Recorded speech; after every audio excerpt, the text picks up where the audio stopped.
Assalomu alaykum, hurmatli ko'ruvchilar. Sherqiy Türkistan ovozining kundalik xabarlarini ko'rishinglarni qarshi olamiz. Amerika Tashqi Ministrligi Xitoy لاگېرلىرىدا ota-onalar g'oyib bo'lgan Uyghur qiz-ayallarining videosini ishlab tarqatdi. Fransiya futbol cho'lpini va Avstraliya so'zish mohiri xewer shirkatining Uyg'urlarni bostirishda hamkorlashganligi uchun ular bilan bo'lgan to'xtam hamkorligini bekor qilganligini e'lon qildi. Angliyaning ko'plagan organlarida Xitoy partiya a'zolarining borligi oshkorlandi. Avstriya asos qonun sud mahkamasi yog'liq ortish cheklamasini bekor qildi. Sog'lomlik haqida. Tövəndə diqqətinizə xəbərlərimizin təfsili məzmunlarında bo'lsin.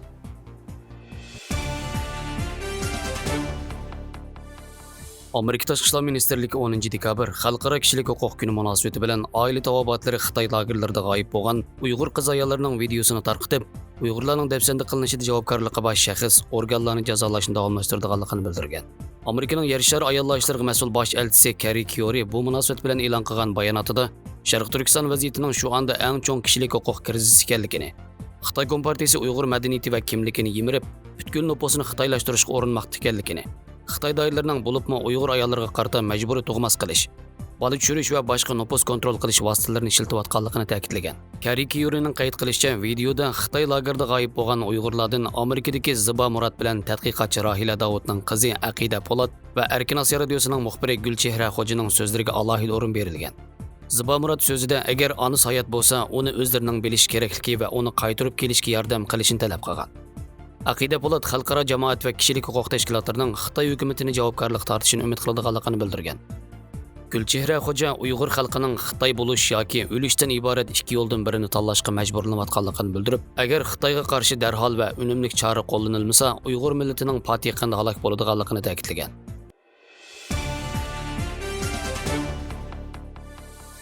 Xitoy telegraf magnati Huawei'ning Xitoy hukumatining chiroy tonish yumshoq detali bilan Uyg'urlarning chiroy tonish sistemasini taraqqiy qildirishiga yordam berish to'g'risida xabarlar oshkorlangandan keyin Fransiya davlat futbol komandasining a'zosi İspaniya birlashmasi Barcelona cho'lpini Antoine Griezmann norozilik bildirib, 10 dekabr kuni ochiqlangan holda ijtimoiy aloqa to'rida Huawei bilan bo'lgan hamkorlik munosabatini darhol oxirlashtirganligini e'lon qildi. Kaynidilla Shvetsiya olimpik oltin medaliga erishgan so'zish mohiri Sara Sizyostrommo Uyg'ur xalqining bostirilishiga hassa qo'shgan cho'moqchisi Huawei bilan bo'lgan hamkorlik munosabatini oxirlashtirganligini aniq o'tirib qo'ydi. Antoine Griezmann Fransiya davlat komandasini yetaklab 2018-yillik dunyo lo'nqisini qo'lga keltirgan bo'lib, mas'uliyatlari nihoyat ko'p. Antoine Griezmann o'zining Instagram betiga e'lon qilgan bayonotida, "Men bu fursatdan foydalanib Huawei'ni bu ayblashlarni rad qilib qolmay, tezdan konkret harakat qo'llanib bu keng ko'lamli bostirishni ayblashga va o'zining ta'sir kuchidan foydalanib jamiyatdagi kishilik huquq va ayollar huquqining hurmat qilinishi uchun tuhfa qo'shishga chaqiraman" dedi.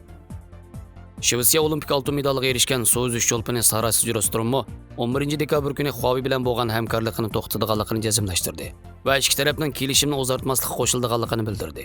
Huawei va uning sheriklari Sharq Turkistondagi Xitoy hukumat organlariga soqchilar ishlatadigan chiroy tonish sistemasi, shundaqla butkul Sharq Turkistondagi tosh yo'lni nazorat qilish kamera sistemasi bilan ta'minlangan.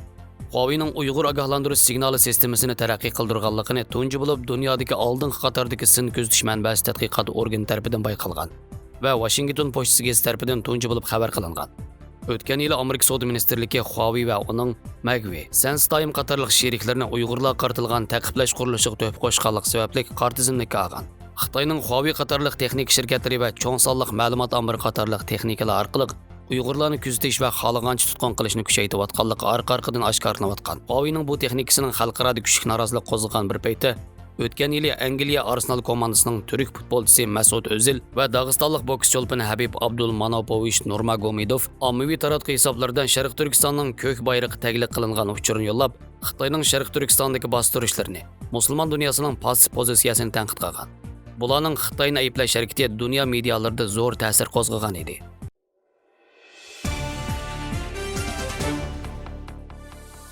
Angliya yakshanba pochtasining xabar qilishicha, bu yil sentabr oyida xalqaro tashkilotning Xitoy siyosiy davlat alqagan parlament birlashmasi Xitoy o'qituvchilaridan 1,950,000 Xitoy kommunist a'zosining sonliq ma'lumot ombiriga erishganligi va ularning ba'zilarining Angliyaning muhim organlarida ishlaganligini bayqagan. Ba'zilari Angliyaning Shanxaydagi konsulxonasida ishlaganligi, ba'zilarining Angliya universitetlaridagi davlat maxfiyatligiga munosabatli olam qatnashishi va ximiyalik tadqiqot o'rinlarida yana 600 dan ortiq bank sistemasida 123 nafar Xitoy virusini tadqiq qilgan organlarda, Shundaqla davlat mudofaa sanoatining manfaatiga chetildigan avtobus, Boeing va Rolls-Royce qatorliq shirkatlarning hammasida Xitoy kommunist a'zosining ishlaganligi oshkorlangan.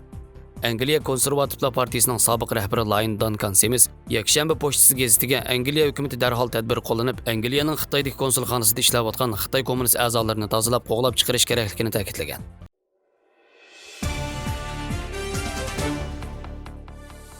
11 dekabr kuni Avstriya Oliy sud mahkamasi o'tgan yili may oyida bosh minister Sebastian Kurz boshchiligidagi o'ngchil hukumat tarafidan parlamentda ma'qullangan boshlang'ich maktablarda yog'liq ortishni cheklash qonunining asos qonunga xilof ekanligini hukm qildi. Sudchi kesimda bu tadbirning asos qonunga xilof va kamsitish ekanligini ta'kidlab, bu aniqli islom ro'moli qartilgan bo'lib, fuqarolarning diniy e'tiqod erkinligi huquqiga daxli taruz qilish, islom diniga e'tiqod qilgan qizlarni chetga qiqish ekanligini, davlatning rasmiy e'tirof qilgan dinlarga barobar muomala qilish majburiyatiga xiloflik qilganligi. Sotning qarashicha, agar haqiqatan zarur bo'lsa, hukumat qonun turg'izib, o'xshamagan din va jinsliklarning qo'g'dilishini kuchaytirib, bo'za qilishdan saqlanish kerakligini bildirib, hukumatning ilgari surganining aksicha maktablarda diniy kiyim kiyish ma'rif sistemasida hech qanday to'qinish paydo qilmaydi deb qaraydiganligini. Shundaqla har xil din va dunyo qarashlar orasida faqat islom diniga mansub bo'lgan kiyim kechakning cheklanishining ma'ruf qonuniga xilof hukm qilinganligini qayd qildi. Avstriya musulmon e'tiqod tashkiloti bu hukmni qo'lladi va sotning cheklangan ommabop siyosatni oxirlashtirganligini bayon qildi. Mazkur tashkilotning raisi Umid Voral biz hijoblangan ayollarni haqoratlashga qat'iy yo'l qo'ymaymiz. Biz diniy erkinlikning ozaytilishiga qo'shilmaymiz. Qonun bilan idora qilish va savrchanligimiz mukofotga erishdi dedi. Salzburg universitetining 2019-yildagi tadqiqot dokladida Avstriyadagi aholining ko'pinchisi katolik diniga e'tiqod qildi ekan. Musulmonlar Avstriya nufusining 8%ni egallaydi ekan. Bu Yevropa ittifoqi davlatlari orasida musulmonlarning nisbati bir qadar yuqori davlatlarning biri.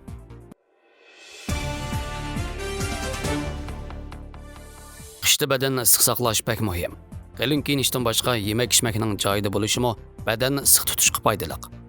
Ozuqlik mutaxassislari ba'zi yemakliklar badanni qizitadi. Bo'libmi oqsil mo'l yemakliklar xuddi yiqilg'iga o'xshaydi. Biroq oqsil miqdori tuvan bo'lgan yemakliklardan beliq, uy qushlari, lo'q go'sh, sho'rpa yoki suvli yarmisiga o'simlik oqsil qo'shib yeb, yog'ni ko'plab qabul qilishdan saqlanish zarur. Uningdan boshqa lamnariya, qizil dengiz yo'siniga o'xshash tarkibida yod ko'p yemakliklar, qora kunjut, obtopparas, süt mahsuloti va yopirmoqliq ko'ktat qatorliqlarda amino kislotasi mol. Shunga badanning sovuqqa taqobil turish kuchini oshiradi. Sovuqdan qo'rqish yemaklik tarkibidagi mineral moddalarning oz ko'pligi bilan munosabatlik. Navoda badanda magniy, sinik, temir qatorliq mineral moddalar kam bo'lsa, odam to'ng'oq bo'lib qoladi. Sabza, nilopar yiltizi, parangi qatorliq yiltizsimon ko'ktatlarda mineral modda ko'p. Shunga qishda bu yemakliklarni doim yepasa, badanni issiq tutqili bo'ladi degan. Bir qism kishilar oilada dori saqlaganda tushuntirishdagi qandoq saqlashga oid mazmunlarni o'qimasdilla, barliq dorilarni bir yerga qo'yib saqlaydi. Mutaxassislarning qarashicha, dorilarni saqlaganda dorining qepidagi askartilgan saqlash usuli bo'yicha saqlash kerak ekan. Odatda dorilarni 10 gradusdan 30 gradus atrofida saqlashga bo'ldi ekan. Agar askartmada salqin joyda saqlandi deyilgan bo'lsa, dori saqlagan joyning temperaturasi 20 selsiya gradusdan eshib ketmaslik kerak. Soy joyda saqlandi deyilgan bo'lsa, dorini kun nuridan saqlash kerak. Hamda dori saqlagan joyning temperaturasi 20 selsiya gradusdan eshib ketmaslik kerak. Sovuq joyda saqlandi deyilgan bo'lsa, dori saqlagan joyning temperaturasi 10 selsiya gradus atrofida bo'lishi kerak. Ba'zi oilalar 1-2 kilo barliq dorilarning hammasini selishga odatlangan.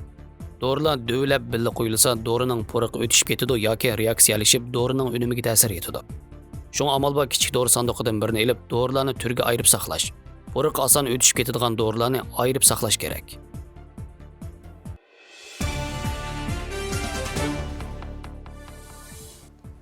Xabarlarimizni ko'rganingizga rahmat. Ko'rishguncha omon bo'linglar. Xayr xo'sh, Allohga omonat.